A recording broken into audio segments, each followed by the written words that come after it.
हूं पवन नेगी और आज के वीडियो में हम लोग पढ़ने वाले हैं क्लास 7 साइंस चैप्टर 8 जिसका नाम है विंड स्टॉर्म्स एंड साइक्लोन और ये इसका तीसरा पार्ट है।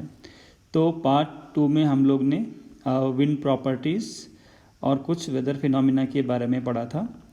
एक और वेदर फिनोमिना हम लोग ने पढ़ना है जिसका नाम है टॉर्नेडो, राइट।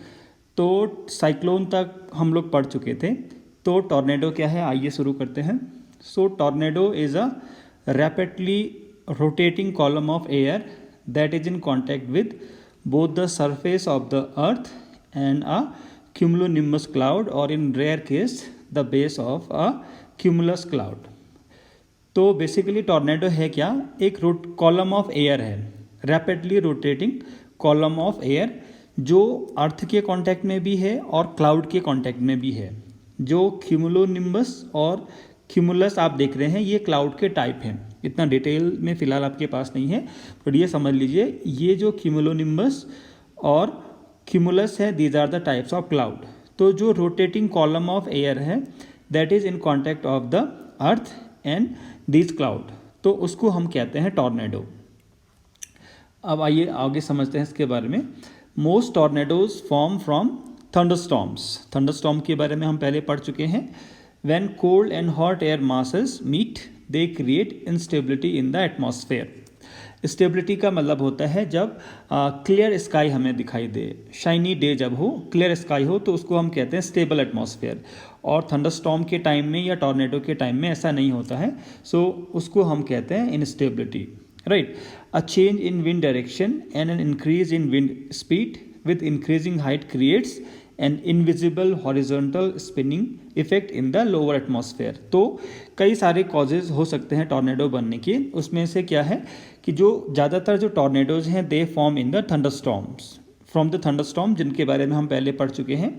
और कैसे बनते हैं, when cold and hot air masses meet they create instability in the atmosphere. और इसके साथ साथ a change in the wind direction, wind का फ्लो होने का जो डायरेक्शन है उसमें चेंज होगा and an increase in wind speed with increasing height. जैसे जैसे अर्थ सरफेस से ऊपर की तरफ बढ़ते जाएंगे विंड स्पीड चेंज हो रहा है, राइट। और इसकी वजह से क्या हो रहा है, these factors create an invisible horizontal spinning effect in the lower atmosphere. और इनकी वजह से क्या बनता है, टॉर्नेडो बनता है, right.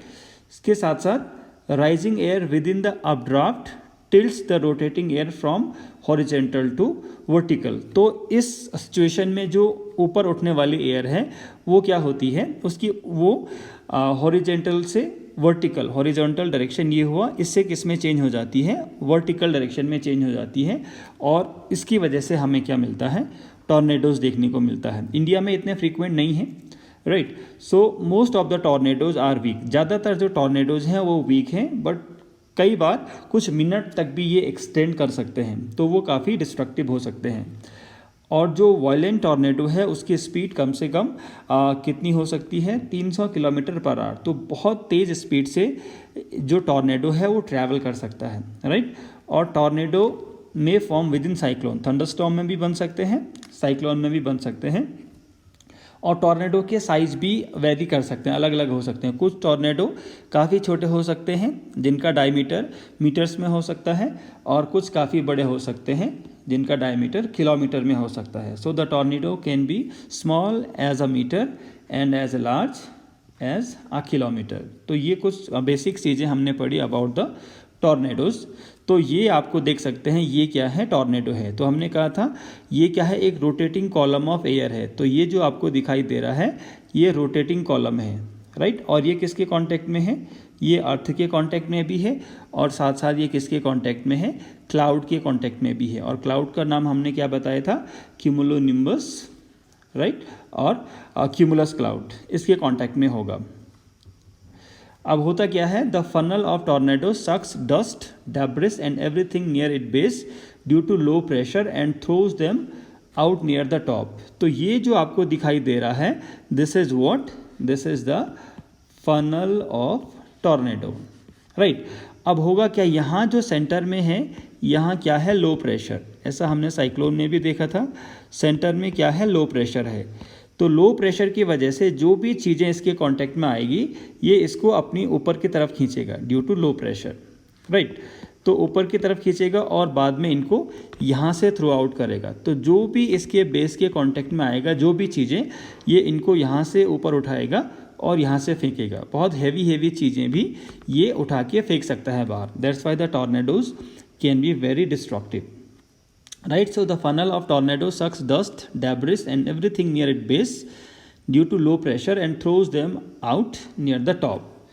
The whole coastline of India is vulnerable to cyclones, particularly the east coast. हम क्या कह रहे हैं, जो भी कोस्ट लाइन है इंडिया की, आपने देखा होगा ईस्ट कोस्ट और वेस्ट कोस्ट, राइट। ये उड़ीसा बंगाल वाला है और इधर क्या है, महाराष्ट्र गुजरात वाला इलाका है। ये पूरा का पूरा जो कोस्ट लाइन है दैट इज़ वेरी प्रॉन, मतलब वहाँ पर ज़्यादा चांसेस होते हैं किसके, जो साइक्लोन अटैक के, ठीक होगा। और पर्टिकुलरली जो ईस्ट कोस्ट है यहाँ पर ज़्यादा चांसेस होते हैं। कुछ दिन पहले आपने देखा भी होगा कि उड़ीसा वेस्ट बंगाल में साइक्लोन आया था और आपने गुजरात या महाराष्ट्र में भी देखा होगा, राइट। तो यहाँ पर ज़्यादा फ्रीक्वेंट होते हैं साइक्लोन्स। क्यों? उसका फैक्टर है due to higher temperature and rainfall. जो ईस्ट कोस्ट है इंडिया का, वहाँ का टेम्परेचर कंपैरेटिवली ज़्यादा है और यहाँ पर ज़्यादा रेनफॉल होता है। That's why this is more vulnerable to the cyclone. The west coast of India is less vulnerable to cyclonic storms both in terms of intensity and frequency of the cyclone. ये जो west coast है यहाँ कम cyclone आते हैं, right, और east coast में ज़्यादा आते हैं। तो वेस्ट कोस्ट में आने वाले जो साइक्लोन हैं वो वीकर होते हैं in terms of intensity. Intensity का मतलब है कितना तेज होगा, राइट। उसमें जो विंड स्पीड होगी वो कितनी ज़्यादा होगी, उसका डिस्ट्रक्टिव नेचर कितना होगा, तो उसकी इंटेंसिटी कम होती है। एंड फ्रीक्वेंसी का मतलब नंबर ऑफ टाइम्स, कितनी बार साल में आता है या कितने सालों में आता है। तो दोनों चीज़ों में जो वेस्ट कोस्ट है वो कम वल्नरेबल है। ईस्ट कोस्ट में आप हर साल या काफ़ी ज़्यादा बार आप सुनते हैं कि ईस्ट कोस्ट में क्या है, साइक्लोनिक अटैक हुआ है, right.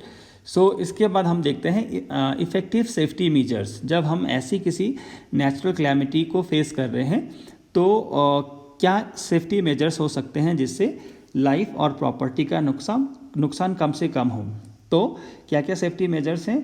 A cyclone forecast and warning service, right. Cyclone forecast का मतलब है जो मेट्रोलॉजिकल डिपार्टमेंट है, गवर्नमेंट एजेंसी है, वो पहले ही अलर्ट इशू करती हैं कि इस एरिया में साइक्लोन आने वाला है, तो टाइमली वहाँ से लोगों को सेफ प्लेसेस तक पहुँचा दिया जाता है, राइट। इससे जो लाइफ और प्रॉपर्टी का नुकसान कम से कम होता है। तो पहला जो सेफ्टी मेजर्स है वो क्या है? Cyclone forecast and warning service, right. Second one is rapid communication of warnings to the government agencies, the ports, fishermen, ships and the general public. जो साइक्लोन का जो फोरकास्ट है वो सभी जो स्टेक होल्डर्स हैं उन तक पहुंचना चाहिए, राइट। तो गवर्नमेंट एजेंसीज जो एनडीआरएफ की टीमें हैं, एसडीआरएफ की टीमें हैं जो रेस्क्यू का काम करती हैं, जो डिस्ट्रिक्ट एडमिनिस्ट्रेशन की टीम है, पुलिस की टीम है, फायर ब्रिगेड की टीम है, उन सब तक ये इन्फॉर्मेशन टाइमली पहुंचा दी जाती है। पोर्ट्स में जो लोग हैं, फिशरमैन, शिप्स में जो लोग हैं और जनरल पब्लिक जो कोस्टल एरियाज़ में रहती हैं, सब तक टाइमली ये इन्फॉर्मेशन पहुंचा दी जाती है, जिसकी वजह से टाइमली उन जगहों को खाली करा दिया जाता है, जिससे लाइफ और प्रॉपर्टी का नुकसान कम से कम होता है। इसके साथ साथ construction of cyclone shelters in the cyclone prone area. जहाँ साइक्लोन आने के चांसेस ज़्यादा हैं, they are called the cyclone prone area. जैसा हमने कहा ईस्ट कोस्ट में, तो वहाँ पर क्या कर सकते हैं, वहाँ पर साइक्लोन शेल्टर भी बना सकते हैं। साइक्लोन शेल्टर्स का मतलब है उन ऐसे जगह या घर आप समझ सकते हैं जो काफ़ी मजबूत होते हैं, जो साइक्लोन को झेल सकते हैं। और साइक्लोन के टाइम में अगर कुछ लोगों को या काफ़ी लोगों को उनमें रखा जाए सो वो सेफ रहेंगे, right. And administrative arrangements for moving people fast to the safer places. तो साइक्लोन शेल्टर बनाने के साथ साथ जो डिस्ट्रिक्ट एडमिनिस्ट्रेशन की टीमें हैं, एनडीआरएफ की टीमें हैं, एसडीआरएफ की टीमें हैं, पुलिस, फायर ब्रिगेड, वो क्या अरेंज करती हैं, लोगों को सेफर प्लेसेस तक ले जाने का अरेंजमेंट करती हैं। So these are effective safety measures. इसके साथ साथ ये जो हमने बात की, ये तो सब गवर्नमेंट के बिहाफ पे है। अब जनरल पब्लिक को क्या करना है ऐसे टाइम में, उसको थोड़ा देख लेते हैं। We should not ignore the warnings issued by meteorological department through TV, radio और न्यूज़पेपर। तो जनरल पब्लिक को, आप हम लोग को अगर ऐसी सिचुएशन में हम लोग हैं तो हमें क्या करना चाहिए, we should not ignore the warnings issued by the meteorological department. Meteorological department जो वार्निंग इशू कर रहा है उसको इग्नोर नहीं करना है। और वो कैसे वार्निंग इशू करता है, न्यूज़ चैनल्स में, टीवी में आप देखते हैं, रेडियो और न्यूज़पेपर में आप देखते हैं। तो जो न्यूज़ दे रहा है वो ऑथेंटिक न्यूज़ है गवर्नमेंट एजेंसी की, तो उसको हमें इग्नोर नहीं करना है, right. We should make necessary arrangement to shift the essential household goods, domestic animals and vehicles to the safer places। जो भी हमारा ज़रूरत का सामान है, जो भी हमारे एसेंशियल गुड्स हैं, जो भी कीमती सामान है, जो ज़रूरत का सामान है, उसको हमें अरेंजमेंट करना है, उसको हम इजीली एक जगह से दूसरे जगह लेके जा सकें। तो ये सब पहले से अरेंज करके रखना है if we are living in a cyclone prone area, right. Third one is we should avoid driving on roads through standing water as floods may have damaged the road। इस टाइम में हमें क्या करना चाहिए, road से जाना avoid करना चाहिए, क्योंकि सड़कों में पानी भरा होगा और वो सड़क टूटा है या नहीं है हमें पता नहीं चलेगा, राइट। तो इस समय हमें क्या करना चाहिए, रोड से ट्रैवल करना अवॉइड करना चाहिए। इसके साथ साथ we should keep ready the phone numbers of all emergency services like police, fire brigade and medical centres. तो हमें इन सब के नंबर पहले से हमारे पास होना चाहिए। इन केस ऑफ इमरजेंसी अगर हमें उनकी ज़रूरत है तो हम उनको हेल्प के लिए कॉल कर सकें। So police, fire brigade and medical centres के फ़ोन नंबर्स हमारे पास पहले से होना चाहिए। सो ये जो कुछ प्रिकॉशन हमने बताए, ये हैं जनरल पब्लिक को जो प्रिकॉशंस या सेफ्टी मेजर्स लेने हैं, राइट। कुछ और प्रिकॉशंस क्या हैं वो भी देख लेते हैं। Do not drink water that may be contaminated, right. इस टाइम में क्योंकि साइक्लोन के बाद फ्लड्स, हैवी रेन की वजह से फ्लड की सिचुएशन भी हो सकती है, और फ्लड में आप लोग जानते हैं जो नॉर्मल वाटर होगा उसमें बहुत ज़्यादा गंदगी आ जाती है, कंटामिनेशन हो जाता है। तो हमें वो पानी नहीं पीना है, हमें पीने का पानी अलग से स्टोर करके रखना है, उसी को पीना है, right. Do not touch wet switches and fallen power line. जो गीले स्विचेज हैं या गिरी हुई जो बिजली की लाइन्स हैं, इलेक्ट्रिसिटी की लाइन्स हैं, उनको टच नहीं करना है, क्योंकि उनमें करंट हो सकता है, हमें शॉक लग सकता है, राइट। तो ये भी हमें नहीं करना है। Do not go out just for the sake of fun. ऐसी सिचुएशन में हमें केवल घूमने फिरने के लिए बाहर नहीं जाना है, क्योंकि ये इमरजेंसी सिचुएशन है, कुछ भी हो सकता है। तो इस सिचुएशन में हमें फ़न के लिए बाहर जाने की ज़रूरत नहीं है। Next one is do not pressurise the rescue force by making undue demands. तो जो लोग हमें बचाने आ रहे हैं, police, SDRF, NDRF, fire brigade, जो भी लोग हमें बचाने आ रहे हैं, उनमें कुछ ऐसी डिमांड नहीं करनी है जो उस टाइम में ज़रूरी नहीं है, right. Cooperate and help your neighbours and friends. अपने पड़ोसियों और दोस्तों की भी मदद करनी है इस सिचुएशन से निकलने के लिए, राइट। तो ये कुछ सेफ्टी मेजर्स थे। इसके बाद है एडवांस टेक्नोलॉजी ने कितना फ़ायदा हमको दिया है इन नेचुरल क्लैमिटीज से निपटने के लिए, उसको देख लेते हैं।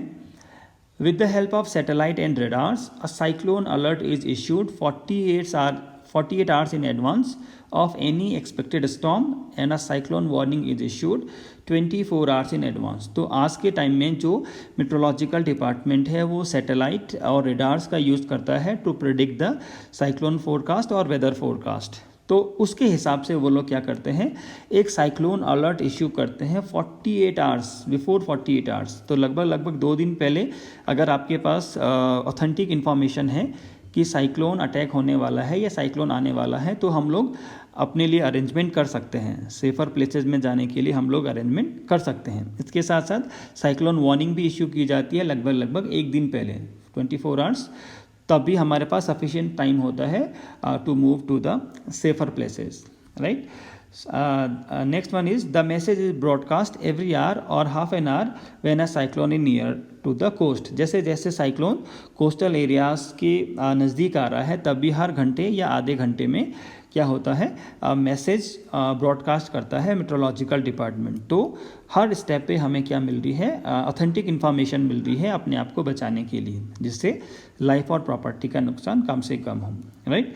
इसके साथ साथ several national and international organisation cooperate to monitor the cyclone related disaster. इसके साथ साथ कई सारे नेशनल और इंटरनेशनल ऑर्गेनाइजेशन हैं जो साइक्लोन रिलेटेड डिजास्टर को मॉनिटर करने का काम करते हैं, उसको समझने का काम करते हैं, उसको पैटर्न को समझने का काम करते हैं। और इन सब का केवल एक ही मोटो है या लक्ष्य है कि लाइफ और प्रॉपर्टी का नुकसान कम से कम हो। तो ये हमने पढ़ा effect of advance technology, right. तो इन एडवांस टेक्नोलॉजी की हेल्प से हम क्या करते हैं, कम से कम नुकसान होने देते हैं लाइफ और प्रॉपर्टी का। तो इसी के साथ ये चैप्टर फिनिश हुआ, wind, storms and cyclone, 3 part में हम लोग ने पढ़ा। Thank you very much, thank you for watching.